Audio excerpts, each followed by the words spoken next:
Today's episode is brought to you by Mazars. SoundCartel.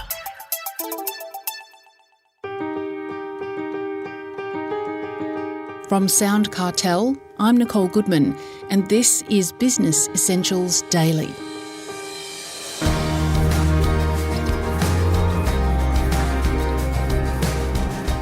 If, like so many of us, you've overindulged over Christmas and want to get on the front foot this year with your health, now's the perfect time. Perhaps you want to lose a few kilos, perhaps you're feeling sluggish, or perhaps you just want to make it to the top of the stairs without keeling over. Well, a good place to start is your diet, says practicing dietitian and CEO of BeFit Food, Kate Save. But with so many diets around, what does she recommend? Well, she explains shortly. First, Chris Ashmore asks Kate, why do we so often lack energy?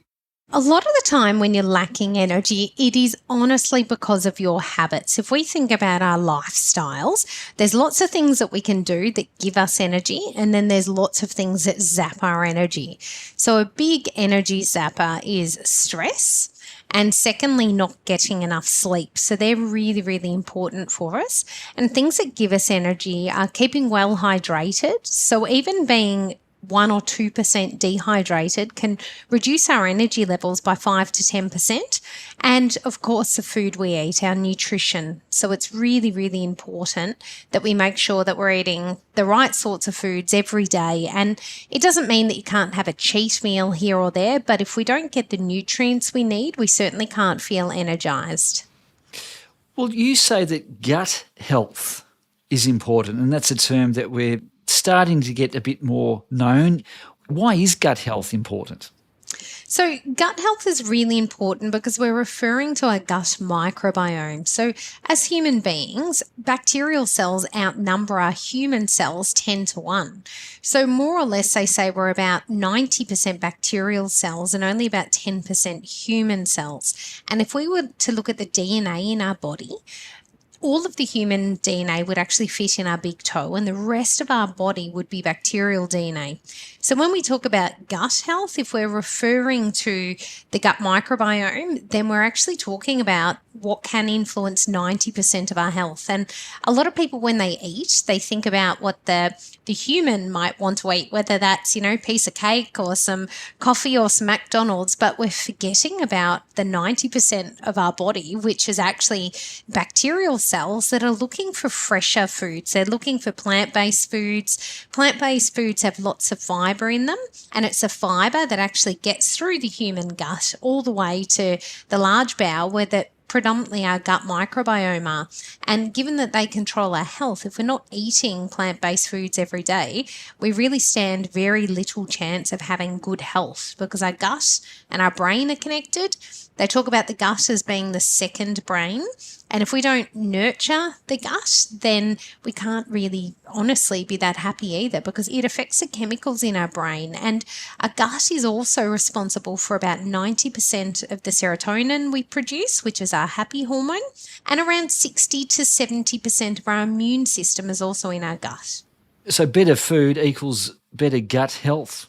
Better gut health, better mental health, better physical health, all of those things. And overall, better nutrition, because there's actually bacteria in our gut that are able to break down some of the fibres. They can look after our cells, or the cells lining, particularly our intestines, and it can prevent certain types of bowel cancers. So there's lots of links for the protective effects of a good diet, and that's predominantly through the bacteria in our bodies producing these protective byproducts of digesting this dietary fibre. And a lot of these bacteria can also produce different vitamins and minerals that are essential to our body as well. What are all these different diets we hear about? There's the keto diet, the 5-2 diet, low-carb diet, fast 500 diet. What are they? So, a lot of the diets out there are really talking about what to exclude from the diet rather than what to include. So, I tend to take a really different approach to nutrition overall and what to eat. So, for me, it's about what you need to put in first and then nothing else matters. So, as long as the majority of your diet is your plant based food, so we're talking veggies, salads, a few tablespoons of your whole grains, whether that's brown rice or quinoa or wholemeal pasta, whole grain breads and cereals, or nuts and seeds, legumes, tinned beans, all of those things. And then the other 10% or even 20% can be all of your lean proteins and anything else that you want to eat, but your body doesn't necessarily need some of those extra foods. So a lot of what our body needs will come from the plant-based foods, and then of course some good proteins as well.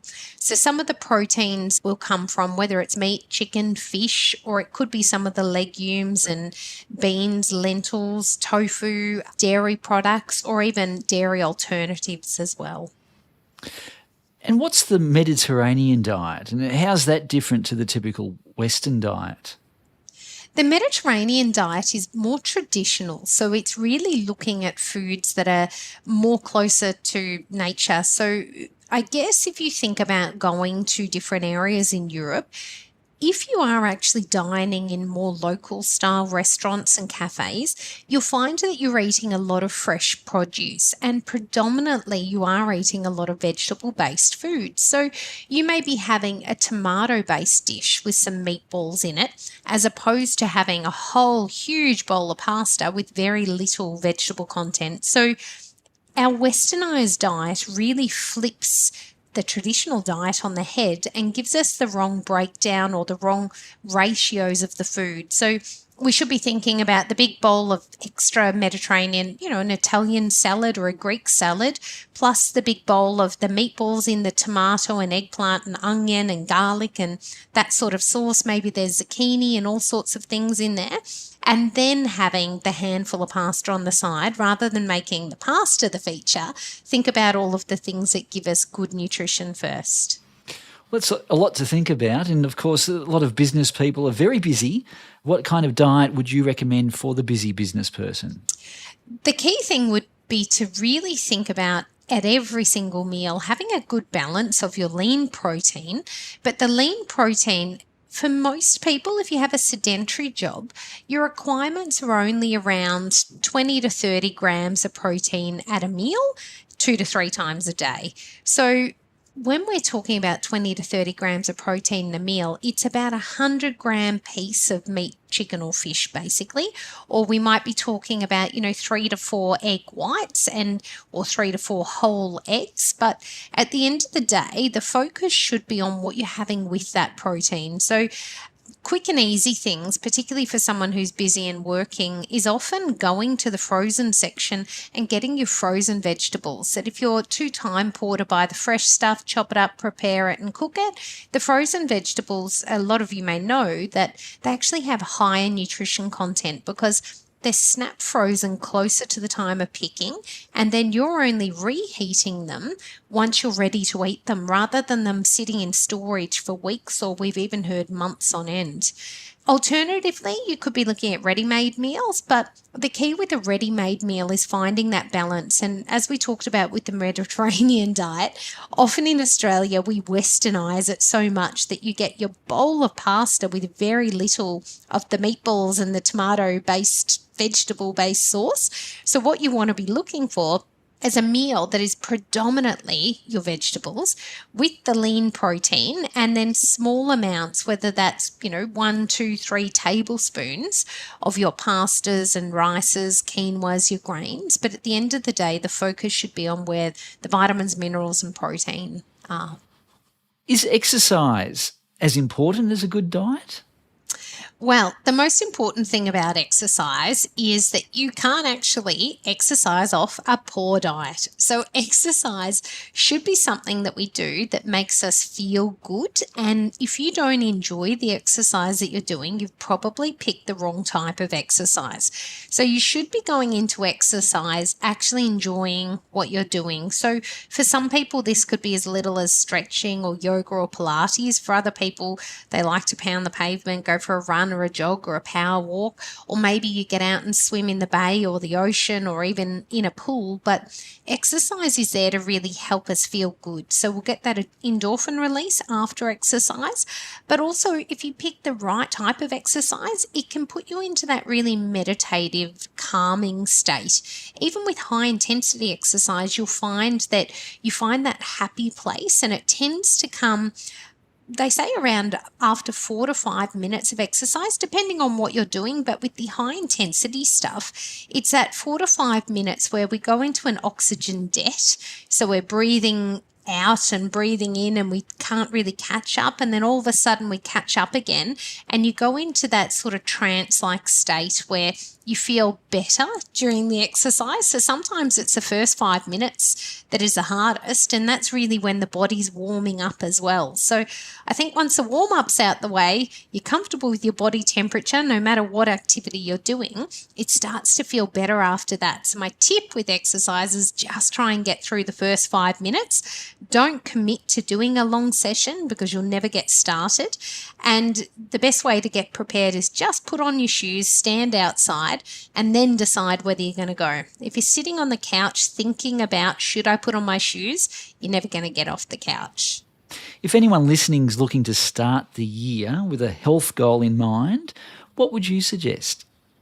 The best health goal is anything that you know you can commit to and stick to. So I always say choose very small bite-sized pieces. So for a lot of people, it won't be completely giving up chocolate or alcohol because it's unrealistic that you will never eat it again.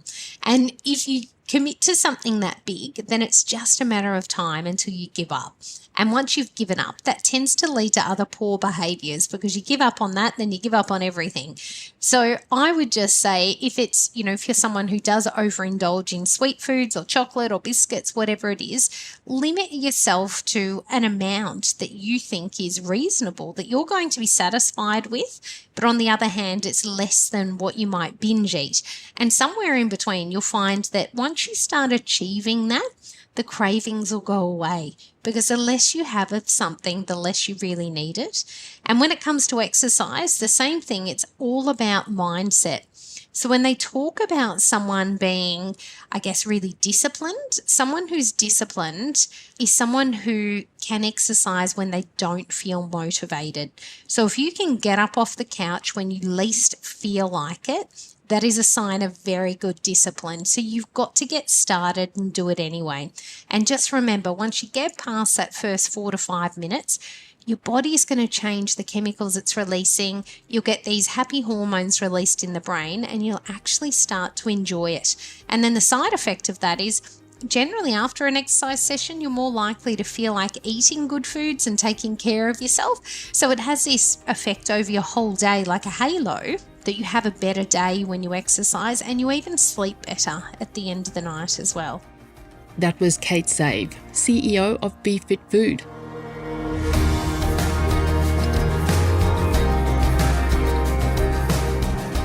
This episode of Business Essentials Daily is produced by the team at SoundCartel. Thanks for listening. I'm Nicole Goodman. We'll bring you more Be Daily tomorrow. Follow at BE Daily Podcast across social media, and head to bedaily.com.au for more from the Business Essentials Daily podcast. SoundCartel.